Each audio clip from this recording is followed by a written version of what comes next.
the FIRE movement, what it is, and how to be a part of this very powerful financial movement. A beginner's guide. Welcome back everyone to Sugar Mama's Fire Play. So today we're talking about one of my favorite topics when it comes to personal finance, and that is the FIRE movement. If you've ever dreamt of having financial independence, retiring early, and having freedom over your time, this is the perfect episode for you. But before you get too excited, let me be clear. FIRE is not a get-rich-quick scheme. It requires patience, discipline, and a really strong commitment to a long-term financial strategy. So in today's episode, I'm going to break down exactly what the FIRE movement is all about, the benefits, the challenges that come with it, and most importantly, give you a step-by-step guide to follow so you can see for yourself how you can start working on your own financial independence. So relax, sit back, and let's talk about this very powerful, exciting movement that's changing people's lives forever. All right, first of all, let's kick off and just explain the basics, the 101 of what FIRE really is. So FIRE stands for Financial Independence, Retire Early. And the core principle behind it is very simple. It's about saving and investing aggressively now, earlier in life, so that you can build enough wealth, a great fat nest egg, to be able to quit your 9-to-5 job and just live a life on your own terms. Now, traditionally, most of us have been told, and we've witnessed through our parents and perhaps our grandparents and great-grandparents, that we work until we are 65 or in some cases 70. And then when we retire, we live off our savings or superannuation or sometimes a government pension. So the FIRE movement completely challenges this. It turns it upside down. And it's about encouraging people to take control of their financial future far earlier in life and actually, not have to wait until you're in your 60s or 70s to actually enjoy the fruits of your hard work. Work hard now, go aggressively, and then retire early and actually be able to be young and fit and full of energy to enjoy all the fruits of that hard work, not delaying until later in life. Now, FIRE isn't a one-size-fits-all, which I think a lot of people assume when they first hear about it. There are different types of FIRE, which I'll explain in a moment, but some people really aim to retire extremely early. I've seen situations where people have retired in their 30s or 40s, whilst others actually want to reach financial independence so they can have, a greater flow or balance, like work less, take more holidays, or have a passion project on the side without having to have that financial stress linger. So that's essentially what the FIRE movement is. It's about financial independence earlier in life. Now, why would you want to do this? Well, okay, there are a few reasons why someone would want to pursue the FIRE movement, but here are just a few. The first one, obviously, is freedom over your time. You no longer work by force, you work by choice. You have enough income to pay the bills. You can decide how you want to spend your time, whether you want to go to work today or whether you want to maybe go on holiday tomorrow. So it really brings back that choice and that freedom and that time and even a luxury back to the person who's controlling their FIRE. The second benefit to FIRE is obviously less stress about money. Financial independence means having enough money to cover your lifestyle without actually having to rely on earning a paycheck from someone else or by physically doing something. It's really about building passive income. Passive income is money that you earn whilst you sleep at night. So you completely eradicate that sort of pressure and stress to have to go to a job every day and show up and put a suit on or stare at a computer screen or work with people that you don't necessarily like. The other thing is it gives you more opportunities for personal growth.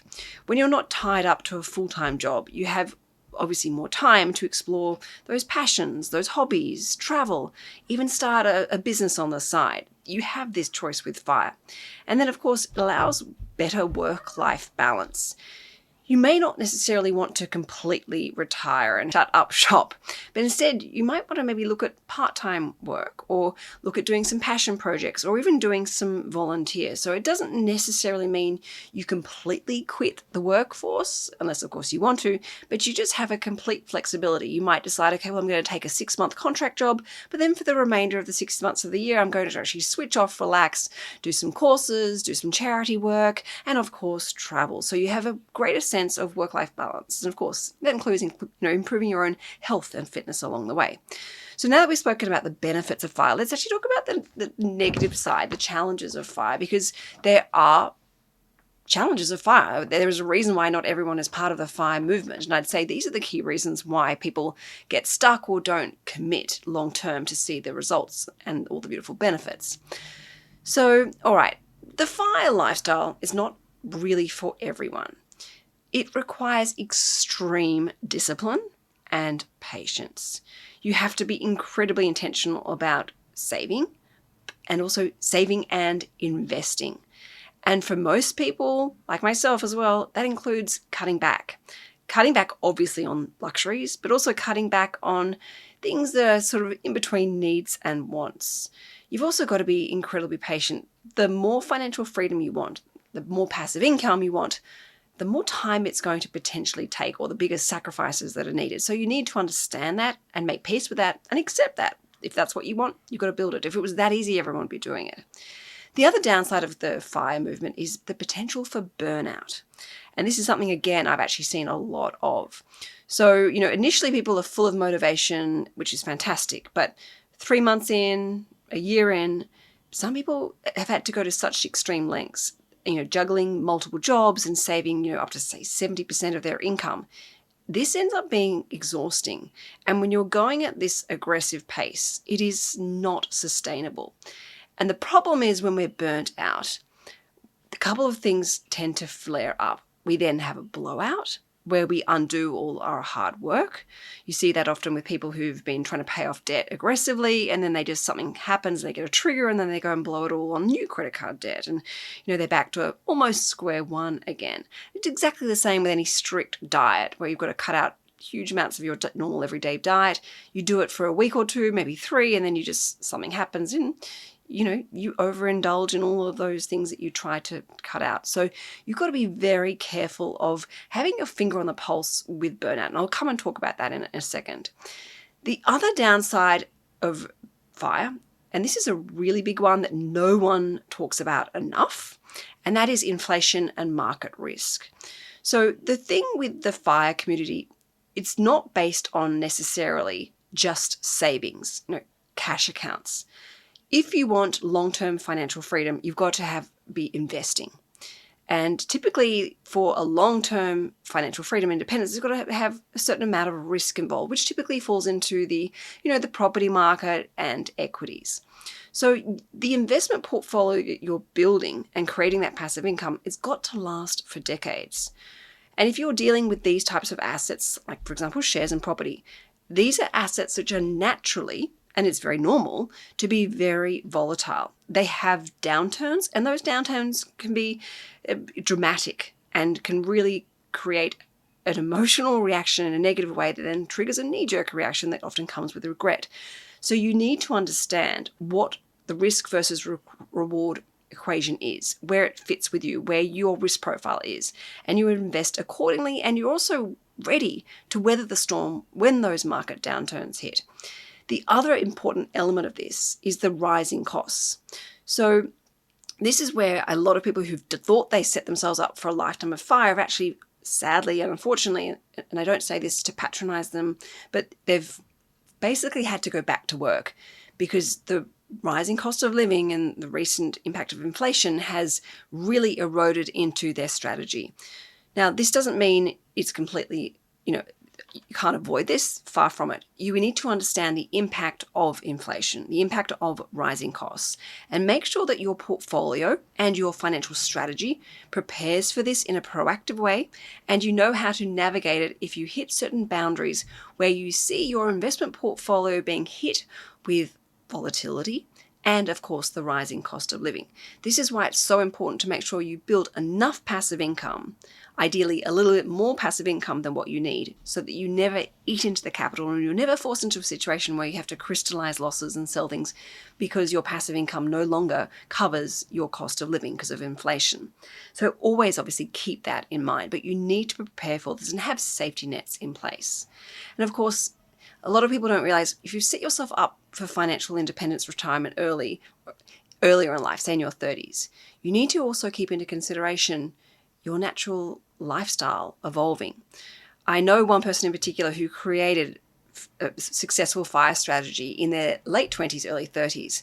Everything was going great. They had so much freedom, so much time, so much choice, so much travel. And then they met someone and they decided to have a family.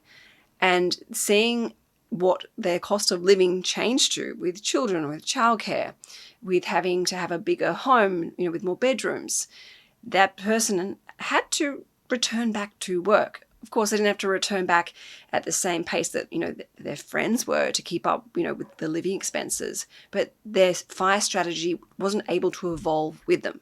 Not that that's necessarily a bad thing at all. I don't think so. I think it's an exciting thing and, great to be able to be back in the workforce and using your brain. But you need to keep that in mind. How much flexibility do you need for financial independence? How much do you want? And, will things like retiring, maybe having a healthcare scare, maybe wanting to live in a different country where there are different tax rates and different costs of living. How is your financial FIRE strategy going to evolve with you and your needs? Think about these things if you want a really robust one. And then the fourth downside, I'd say, of the FIRE movement is social challenges. Not everyone is on board with the FIRE movement. Again, if everyone was, everyone would be doing this. There are going to be family and friends who may not necessarily understand your choices. If they see you being incredibly frugal with your spending, they see you aggressively saving every penny, they see you investing every dollar and maybe taking risks when it comes to investing that they wouldn't necessarily take themselves, you may find it a confronting experience and it can at times feel isolating. However, whilst these people may not understand what you're doing or may judge you even, or think that you're, missing out on amazing opportunities in life, such as travel or those spontaneous activities like going to a concert and all those wonderful things, you also need to know that you actually have a lot of power within you to inspire those people who may be judging you or maybe criticizing your personal financial decisions in life. So understand that it goes both ways, but it definitely can be isolating, particularly if you're having to say, no, I can't come to dinner, or no, I can't go to that concert, or no, I can't go on a holiday this year. It can feel incredibly lonely. But again, turning to a community online is a great opportunity to help find that support and also obviously that motivation to keep going. And I say for someone who's been investing for a very, very long time, not just as a financial planner, but myself personally. And if you can push through these particular challenges or downsides, the rewards are most definitely worth it. I never have regretted investing. All right, so let's move on now to a step-by-step guide as to how to do FIRE for yourself. Now, this is the one step that I think a lot of people miss because they just are so motivated and excited to get started.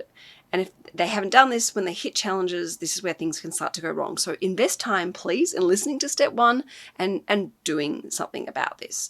So this all starts with your mindset. So the first step is understanding FIRE is a marathon, not a sprint. There are going to be moments of frustration, disappointment, sacrifice, and even boredom. And you are going to be, it's like watching paint dry when you're watching your investment portfolio grow. But if you can stay committed, dedicated, keep showing up, this is essential and your future self will most definitely thank you. So what I would recommend for you is to do a list of at least 10 points as to why you want to do this for yourself so that your mindset shift happens and you understand what you are doing and why, so that when those setbacks and challenges happen, you are strong, you are resilient. Yes, they may get you down for a day or two, but once the clouds pass, you're back on it and you hit the ground running again because you know your why. So bullet point, why do you want financial freedom and independence? Perhaps it's something really deep and personal. You want to break the pattern. You maybe grew up in poverty or grew up in a financially volatile environment. You want to create consistency. You want to create stability. You want to create peace of mind. Also, you might think, well, I really am passionate about helping people. This is going to help me, having financial freedom and independence is going to allow me to give back. It's going to give me more time for my children. It's going to allow me to afford to educate my children or educate my grandchildren. List at least 10 important points to you as to why this is important to you and what your true why is really about, and go as deep as you possibly can. The more you write down, you'll be surprised how much more flows and how much more was lingering around in your head, heart, and soul that you now actually understand about yourself. It's quite a beautiful experience. So please do this mindset work. Step number 2 is to know what type of fire you want. So before you start, you've got to get clear, crystal clear.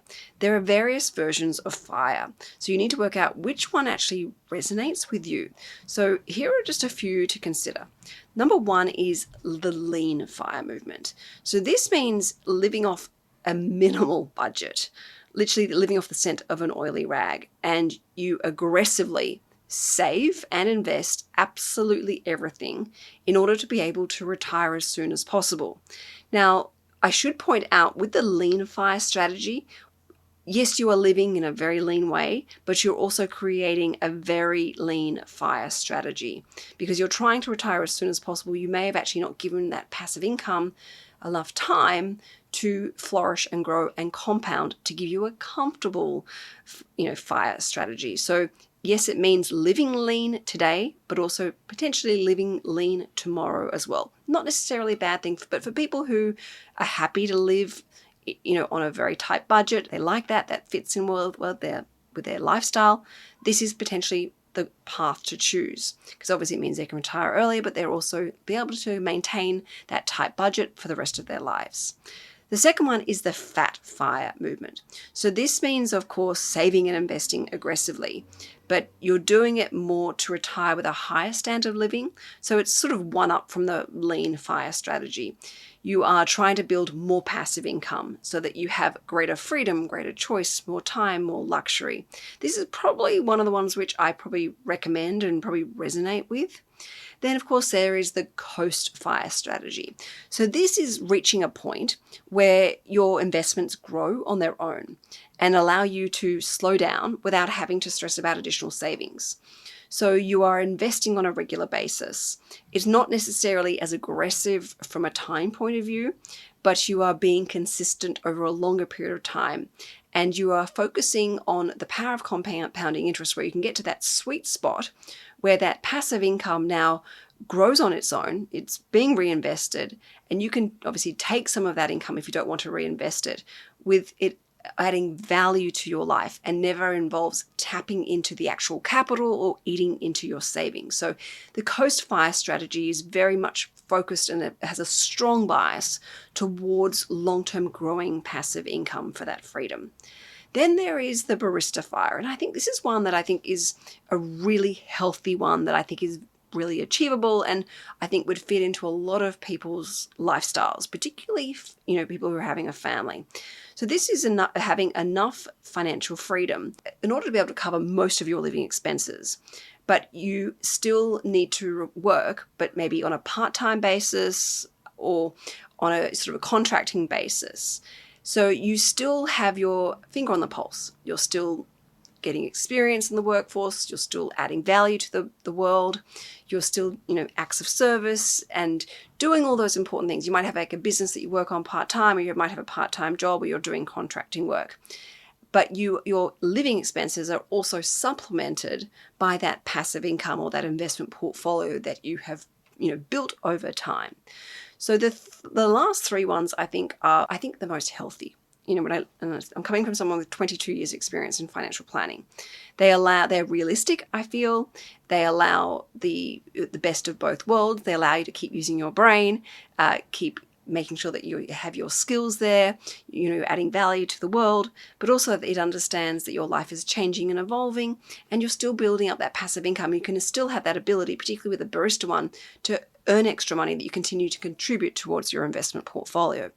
So you need to spend time exploring which one resonates with you the most and which one you decide that you want to jump on and be as part of your own financial strategy. And of course, you don't have to pick one and stick to it. Over time, you might want to start with a lean one, the lean fire movement, and then move towards, say, the coast fire movement. It's completely up to you, but understand the different different categories and which one resonates with you the most. You don't necessarily need to pigeonhole yourself.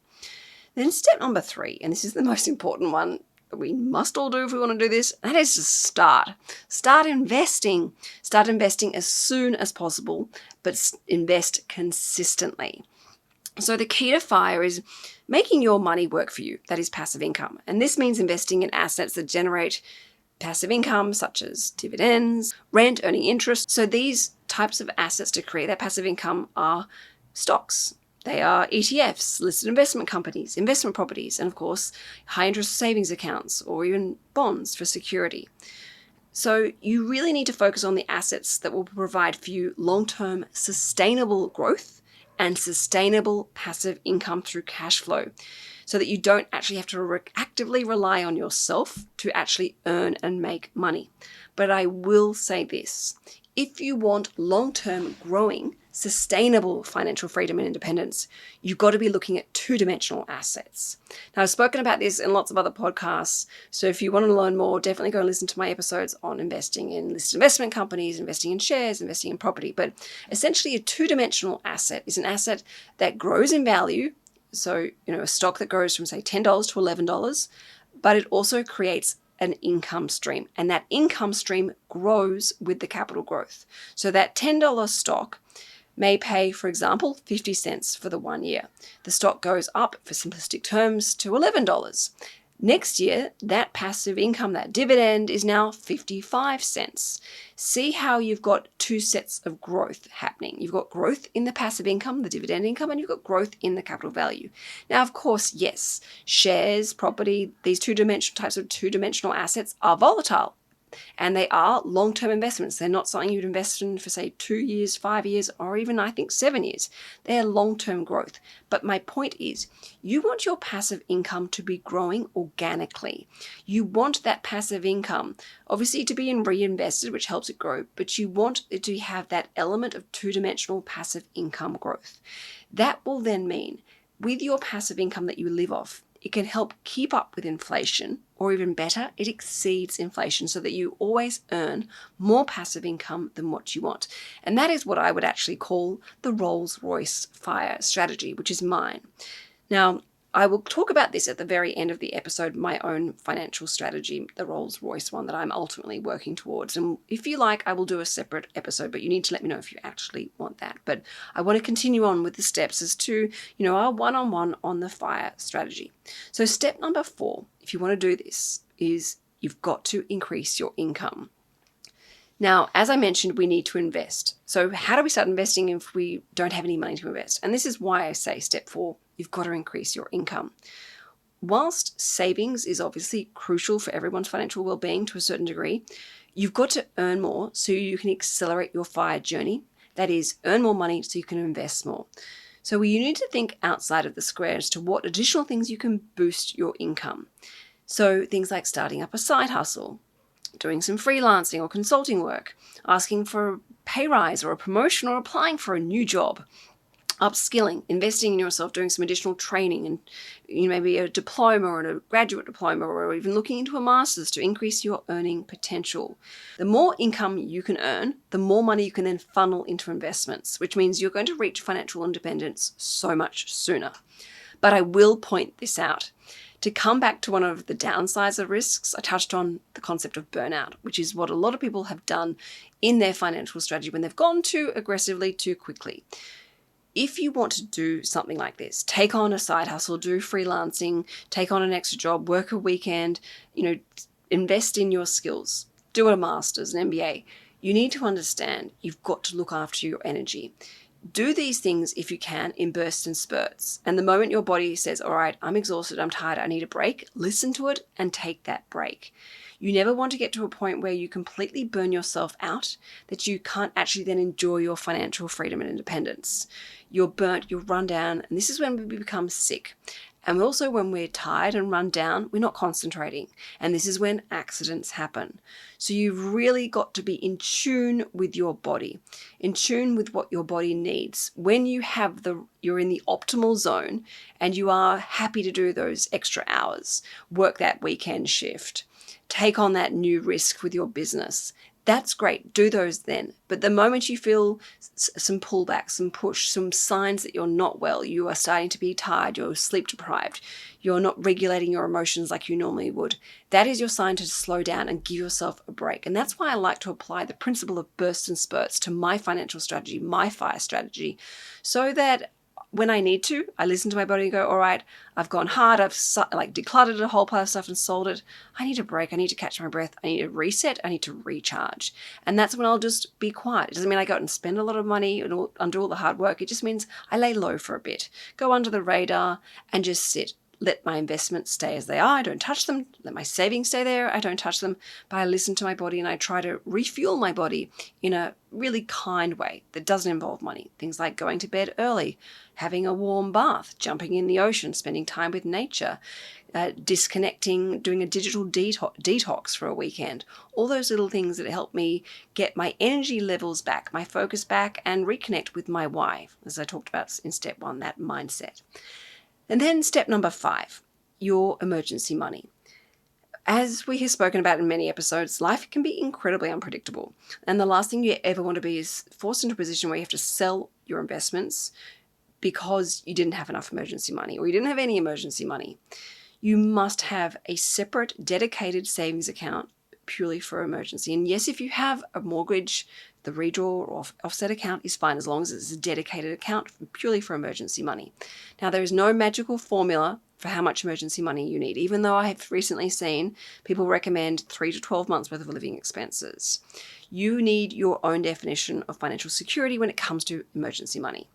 I know for our family, when we had $70,000 worth of expenses come up, actually we had more than $70,000, it wiped all of our emergency money because we only had 70 saved up.